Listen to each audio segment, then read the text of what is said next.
I have today my video. I want to share a little bit about how I live with and cope with anxiety and depression.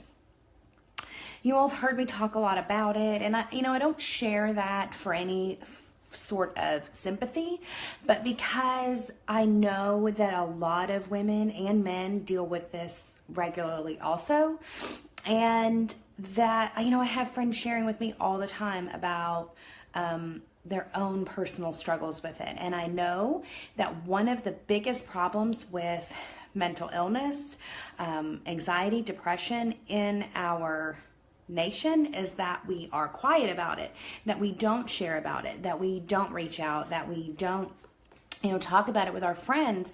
Instead, we just suffer with it, and we suffer silently. And the only people that know are the people who are around us daily, like our spouses, hi spouse, and who are, maybe our kids. Our kids may not even know that we're depressed or anxious. They just know that like something's up, and maybe mommy's really sad all the time, or mommy yells a lot. That's how depression kind of manifests itself to our families.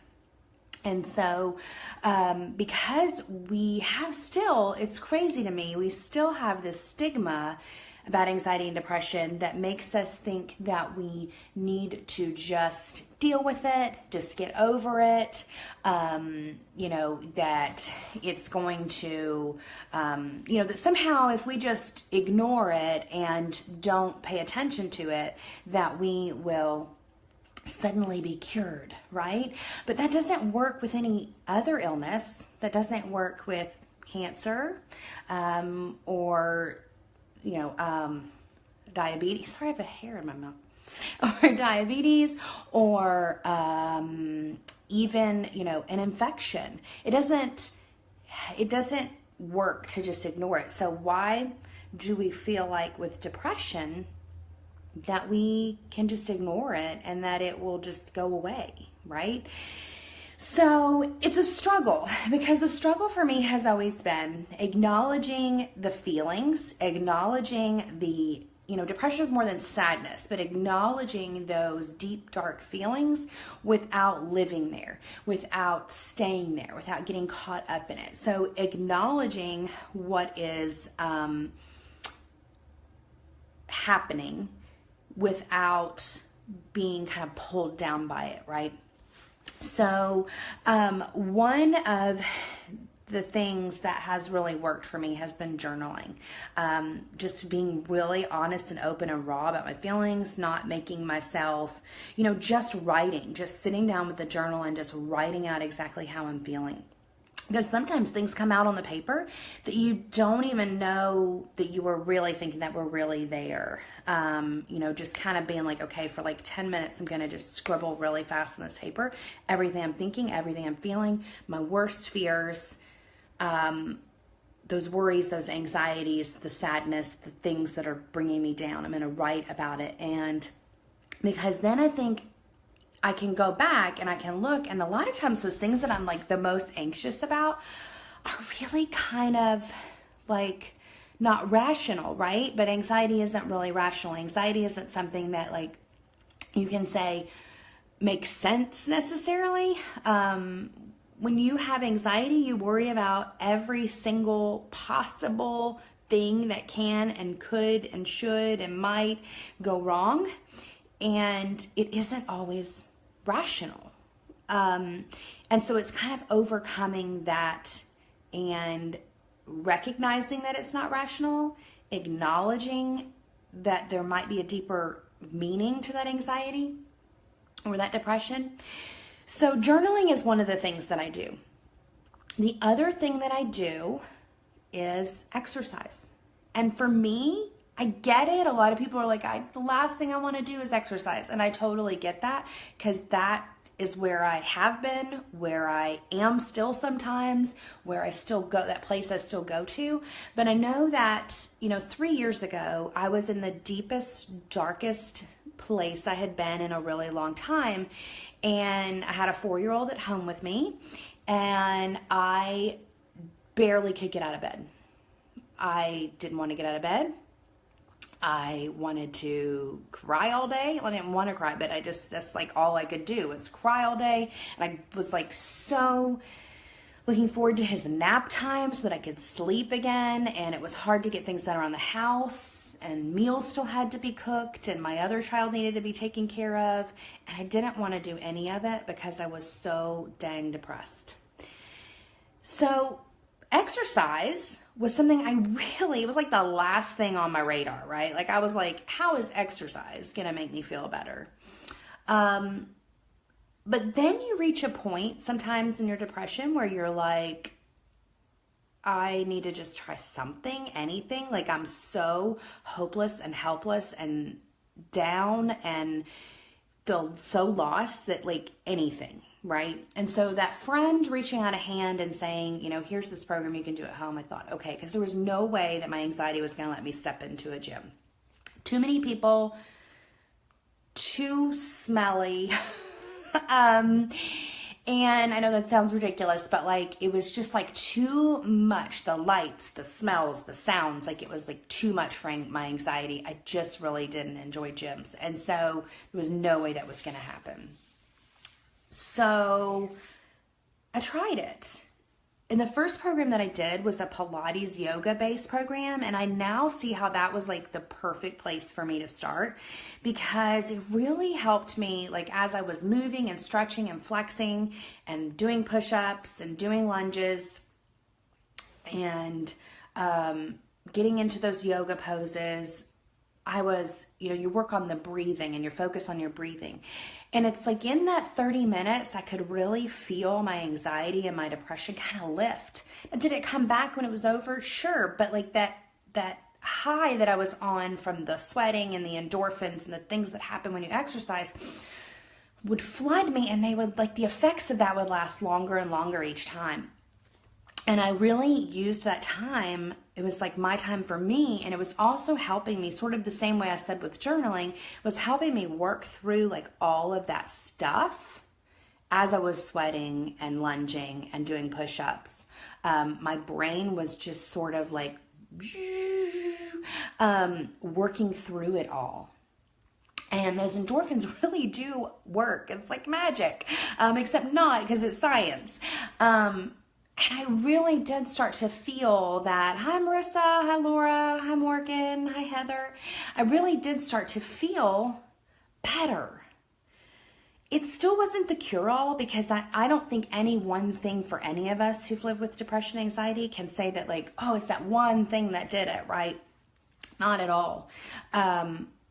It's different for each of us, and it's different combinations, but I know that exercise can't hurt.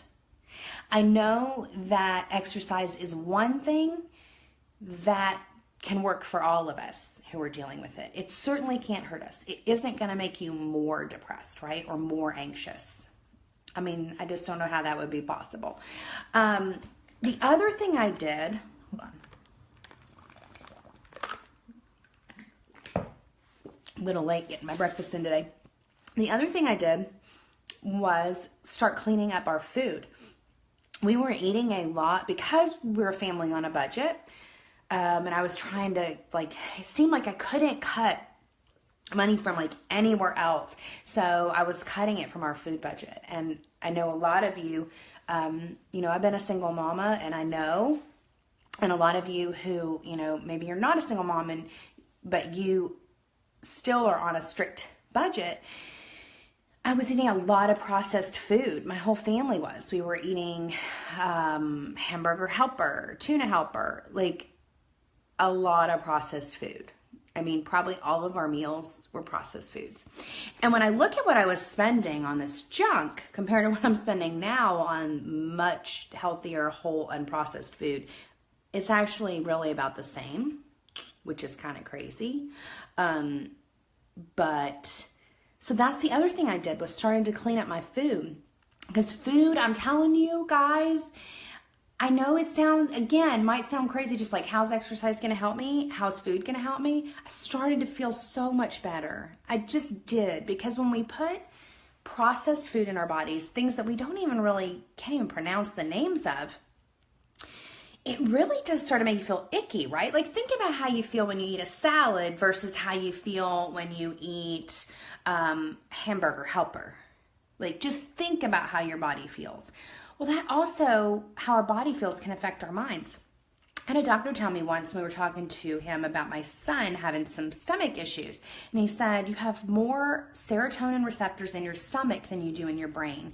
So your stomach affects your brain. So when you're upset and the acid builds up, that affects your brain. When you are eating really bad stuff and, damaging like your stomach lining with bad, crappy food, you're affecting your brain.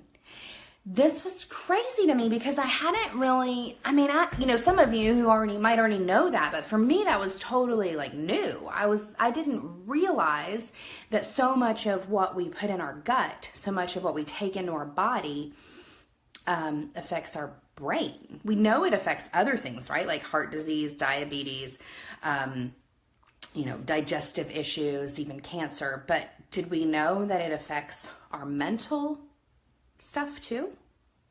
I sure didn't. But I can vouch that as I've started to clean up my food, I feel that fog lifting. Now, some of you might be thinking, but she's been talking about how she's been so depressed in August. And I have. But that's because, again, exercise and food aren't the whole thing, right? They aren't the whole component. I stopped kind of listening to myself.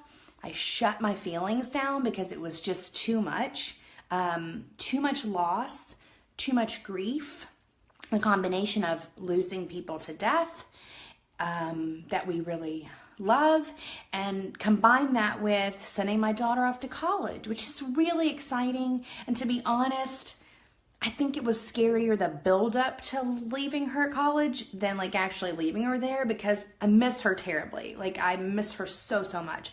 But our relationship is different now and stronger because it's more on an adult level, and she still needs me. She still texts me to ask me questions and things that she needs.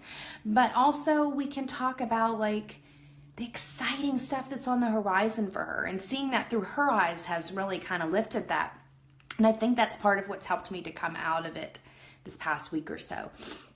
But so what I had done was I just kind of had shut down my feelings, and I was just going back to that survive every day mode. Survive every day. Just survive the day. That is where I had been 3 years ago. Just surviving the day. Like checking my watch I didn't have a watch. Does anyone have a watch anymore? Checking my phone to see what time it was. Is it bedtime yet? Can I go to sleep yet? Like, is this day done? How early do I really have to get up? Just want to sleep. I had gotten to that point again of, I don't know if I can make it through these days, and I'm just surviving, doing the things, getting the kid off to school, getting dinner made, grocery shopping, chit chat, just trying to just be. The people in my life were starting to notice, especially those closest to me, like my dear husband, something's wrong. And I'm like, I'm fine. I'm just really... Okay, sometimes my internet goes out, especially when it rains. So I'm going to try to get closer to the thing, but then it gets really dark in here. So just trying to... he was like, something's really wrong. And I'm like, I'm fine. I'm just really busy. Like, have so much going on. And so that was what I was doing, right? Like, I was just shoving those feelings, those very real, understandable, totally normal feelings. I didn't want to feel them. And it was too much feeling. It was too many things all at once. And I didn't want to feel it. I So I just shut it down. And for me, because food is my drug, I tend to go towards the emotional eating. I was eating more chips. And so it's like I kind of start to cycle down, right? So the more that we just try to survive, and I get having to survive, like I get not being able to, you can't just be like, things have to be done, right? Our kids have to be taken care of. Our jobs have to be worked. Our food has to be made. The tasks have to be done. Laundry, least favorite chore ever, has to be done. And so we do kind of have to just survive, but at the same time, we have to stop just thinking just surviving is enough, because life isn't meant to just be survived. Life is meant to be lived. And so as I've kind of felt this fog lifting the last week or so, because I finally had to come to some harsh realities about what I was doing and that I was allowing myself to slip back into those feelings, I had to also start doing some things to take care of myself better. So I had continued to exercise and I was eating pretty good, but I wasn't reaching out to my community. I wasn't leaning on my friends. I was kind of secluding myself again. I stopped journaling. I just, I stopped like playing with my kid. I stopped really spending quality time with my family. And so those were the things that I have gotten back to. I've reached out to a couple of coach friends and love you, Mona and Natalie. And I reached out to them and I said, look, this is where I am. This is honestly how I'm feeling and I don't like it. And so just like sharing that with another human being was really freeing for me. Just sharing that with them allowed me to like acknowledge what was going on and to stop just putting on a happy face and pretending like everything was great. Because while there was a lot of great stuff happening in my life, I was too freaking depressed to really, really enjoy it. Like on the surface, take a picture, this is great, I love it, and I did. But to really feel it and enjoy it, I was kind of missing out on that. So, by reaching out to my friends and having them acknowledge that my feelings were valid and not being like, oh, you'll be fine, you just need more sleep, or you just need, oh, you'll feel better when, like, they didn't do that to me. They didn't discount how I felt. So I would suggest finding a good support group, for one. A group of people who won't just tell you what you want to hear. I'm not saying that, but they'll say, it's okay that you feel that way, and not try to fix it for you, but just to be there and listen. Because I think that's really important. And, I know therapy can be really useful as well. And I'm not necessarily anti-medicine if you really are struggling and that is the point that you've gotten to. Medicine's never really done me much good. And in a lot of cases actually made me really, really worse. So I try for myself to go not the medication route. Hi, Mona, I was just talking about you. So I try really hard to go not the medication route. I try really hard to do, and I will continue to try really hard. And I'm not saying that I'm necessarily anti-medication forever, or that I'm even anti-medication at all. It's just, I think we each have to know what works for us. And for me, I've tried a lot of things and they didn't work. But I know people that it's really successful for. But I think, again, it can't be the only solution. There's no one solution for living with anxiety and depression. And I say living with because I mean living with, not surviving with. Because that's the key, is to want to live your life and not just get through each day, because we only get to do this one time. And that's one thing that the losses that we've suffered this year, especially our friend who was very, very young, that I still can't wrap my brain around that.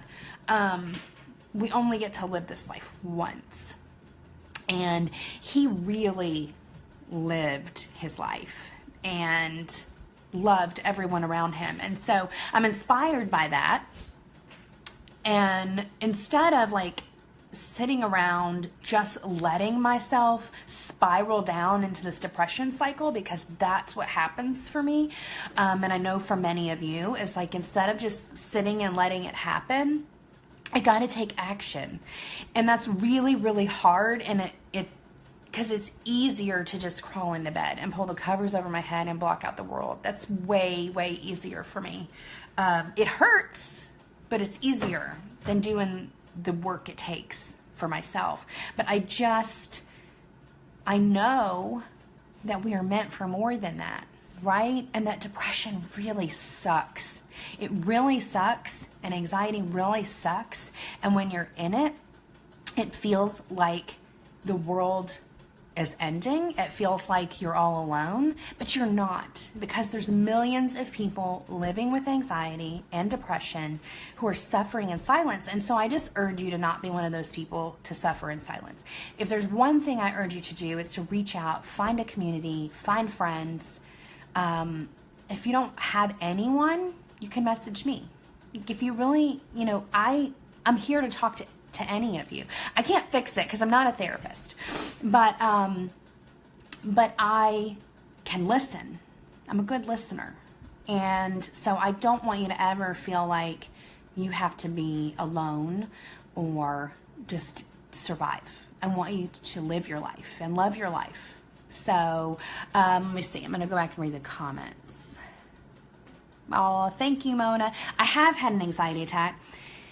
Fortunately, I haven't had one in years. I wasn't sure what it was. I thought I was losing my mind. And I think once you start to have anxiety attacks, once they start to happen, it's really hard to not have them more and more and more often, because we start to then we start to fear the anxiety attack happening, right? And so then that fear creates more anxiety attacks, which creates more fear, which creates more anxiety attacks. It can be a really vicious cycle. So that again, the times of my life that I was dealing with anxiety attacks, I was seeing a therapist. I am not currently seeing a therapist. Not saying that I'm not open to it, but right now what I'm doing with journaling and exercise and feeding my body well and spending time in prayer and meditation and silence, which is really hard for me, and unplugging. I'm unplugging from 4 o'clock to 9 o'clock, Monday to Friday, to just be with my family. So if you shoot me a message during that time and I don't answer, that's the only reason. I'm just really trying to be more present in my life for those moments, and to not let the depression win, because that's something that I refuse to do. I refuse to let it win and let it beat me and let it steal my life from me. So that's about all I have to share. Again, if you have no one even if you have someone but you want to reach out to me, you can. If you need someone to talk to, I just urge you to reach out. And of course, if you are feeling complete despair and completely hopeless, then you definitely need to reach out to someone, a professional who can help you. Don't live with that stuff alone. There's no reason to. There's no shame in dealing with depression and anxiety. It's not a shameful thing. It's something that many, many of us deal with. But together, I feel like we can kind of share and lift and help one another. So I love you guys. Go have a great day. I'm about to go do the exercise portion of my depression routine, anti-depression routine. I'm not really sure what I would call that, but I'm about to go do my workout, and I got to finish up my shake first. But love you guys. Have a great day.